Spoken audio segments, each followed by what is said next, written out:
Welcome to China in Focus. I'm Tiffany Meyer. In today's special episode, we sat down with Alex Gray, Senior Fellow at the American Foreign Policy Council and former Director for Oceania and Indo-Pacific Security at the U.S. National Security Council during the Trump administration. We also sat down with Grant Newsham, retired Marine Colonel and Director of the One Korea Network. They touch on the importance of the Pacific Islands, what it would mean if the U.S. loses its standing as the preeminent Pacific power, and the consequences if the Chinese regime gains the upper hand. Let's dive in. Grant and Alex, thank you both for joining us. Great to have you on the show. Thanks for having us. So right now, the Pacific seems to be back in the spotlight, right? The U.S. is talking more about having a presence there. They're opening 2 new embassies.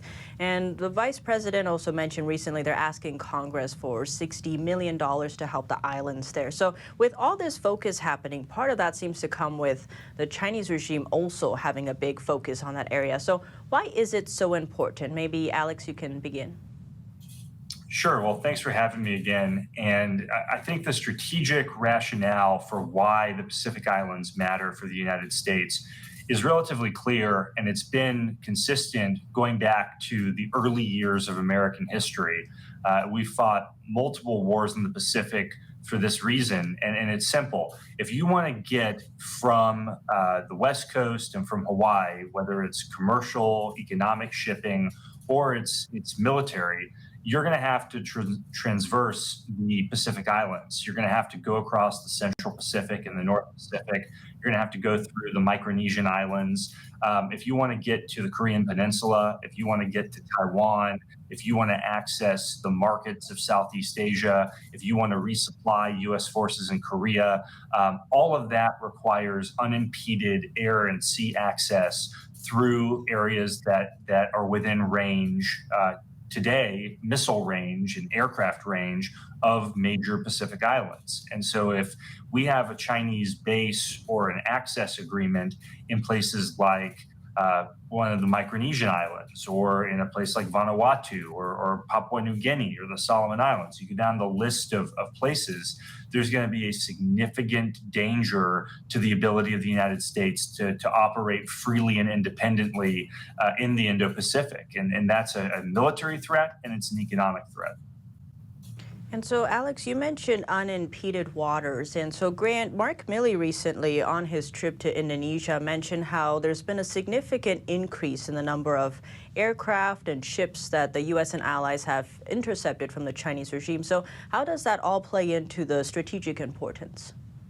Well, I would note that General Milley appears to have discovered gravity.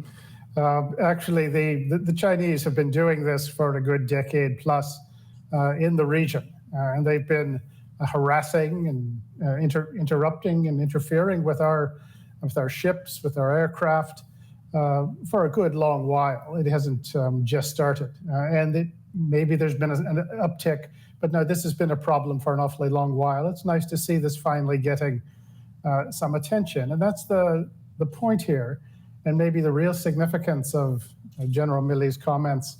And the other things that you're seeing from the U.S. side, that now there is more attention being paid to the Pacific Islands and to the Asia-Pacific, the Indo-Pacific in general, than there has been for a good long while. For about 20 years, America was distracted by Afghanistan, by Iraq, but now it's getting the attention it deserves. And that's the real significance of it. And also, there's a recognition that China really isn't our friend, although a lot of people haven't quite given up on the possibility that with just a little more effort, they might come to like us. But when General Milley is actually saying this, it seems to have finally sunk in with America's ruling class. And I would give some credit, actually, to the last administration for really being the first one to pay attention to the Pacific Islands in particular. And I've been involved in this for 30 years. And as I said, they are the first ones who seem to have discovered it on the map and understood why it was important, and were starting to do things. And so on that really quickly, talking about the previous administration, I know, Alex, you were actually part of that effort that helped. And so maybe to you guys, why were these islands so important to the point that it was actually getting some recognition? Well, we had looked at the overall strategic picture that I laid out in your first question. That's, I think, everyone who studies and practices policy in the Indo-Pacific. It's common sense. You've got to get from the west coast of the United States and Hawaii to East Asia, and you've got these significant island chains that are blocking your path.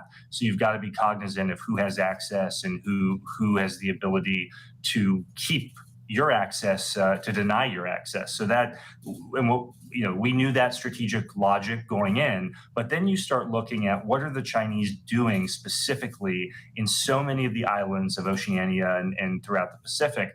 And you now have a situation, and we saw this when we were in office, Vanuatu, Papua New Guinea, Fiji, Solomon Islands, causing what I would argue causing internal discontent in places like New Caledonia, potential involvement in secessionist movements in the Federated States of Micronesia, in the Marshall Islands, activity that we certainly have concerns about in Palau, economic coercion against the Palauans.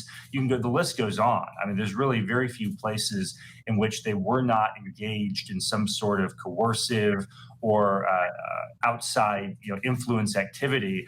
And particularly what we saw in some of the places I mentioned was an attempt to get military access or dual use facilities that could be used for aircraft and for ships. And that really opened eyes among people who hadn't necessarily focused on the region the way Grant and others have. And people finally said, wow, we need to become serious about upholding our ability to have that unimpeded access through the Pacific Islands. And we were able to bring together a group of folks across the administration who saw the danger, led by people like Secretary Pompeo, former National Security Advisor O'Brien, and ultimately President Trump himself. And we were able to make some, I think, pretty historic headway in stopping Chinese activity in a lot of these places, or at least preventing it from reaching its ultimate destination. And I would note there's an, if I could add in, there's also beyond the military aspect of this, there's a huge political significance to the Chinese inroads into the Pacific Islands. If you think about it, because these have been part of the map that has been historically really America's since World War II. And what does it say if China gets in, competes with us for influence, and ultimately drives us out, and you throw in the military capability that they can put in place there? It certainly looks like they're the country that's on the rise, and the Americans can't get their act together. And it's not just Americans who notice this, but everyone else in the region will notice it, and the world will notice it. So as I say, there's always a political, psychological aspect to these activities beyond the military ones, and they're really of equal importance. And so going off that, I think, Alex, you've written in the past how the U.S. has been the preeminent Pacific power, and as you just mentioned, Grant, it seems right now the Chinese regime is now becoming that power. So just how significant is that if we lose that power? Maybe, Grant, you start. It would be about the same as losing a sort of a huge battle without the casualties. It would be an absolute blow to American credibility, to prestige, and also the simple physical ability to operate in the region. We would find ourselves actually defending America from Hawaii. And if you play that out a little more, you're actually defending America from a lot closer to the U.S. West Coast. As hard as that is to believe, particularly for somebody who's sort of growing up after World War II, but we've had the upper hand where really Asia, the Pacific has been ours. We would finally face an enemy, face a situation where we would be on the defensive and from much closer to American territory. And this would have a way of playing out in other parts of the world as well. So you really can't overstate what is at stake here, in my opinion. And Alex, what would you like to see maybe this current administration do to make sure that doesn't happen? Well, there are a number of things that the Biden administration could and should be doing. I mean, first of all, I appreciate the high-level visits. I think that's valuable. We tried to do that in the Trump administration, but that's not the solution that I get the sense they think it is. That's a nice way of stopping the bleeding. But there are a number of substantive things that they could do. One, there should be an American embassy in every Pacific island. We have embassies in every country in Africa, throughout Central Asia. We should have an embassy in every Pacific island. Second, the compacts of free association that we have with Micronesia, the Marshall Islands, and Palau, these are absolutely critical economically, diplomatically, and militarily. These are special relationship that we have with those three countries that allow us access militarily in exchange for some economic support and some political support. Those are all three of those are going to need to be renewed in the next year to 2 years. We have seen no substantive progress made under this administration to getting that done, unfortunately. There was recently a couple of personnel changes within the administration. I haven't seen any of that translate into activity, unfortunately. And so we really need that is an absolute bellwether for the region. Every Pacific state is looking at whether the Americans can renew these pivotal agreements with our closest Pacific partners. If we can't get something that simple and that strategically critical done, it's going to have a chilling effect across the Pacific Islands, and it's going to play right into the Chinese hand. And so I think those two things, embassies and getting our compacts renewed, right there, we will have made a strong, positive statement. There are plenty of other things we could do, like bring the Peace Corps back to the region. We can expand the National Guard has partnerships with a number of militaries in the region. We should be expanding those as far as we possibly can. And we should not be outsourcing our relationship with individual islands to other countries. We love our Australian friends, we love our New Zealand friends, but we have to have individual bilateral relations with every country in the region.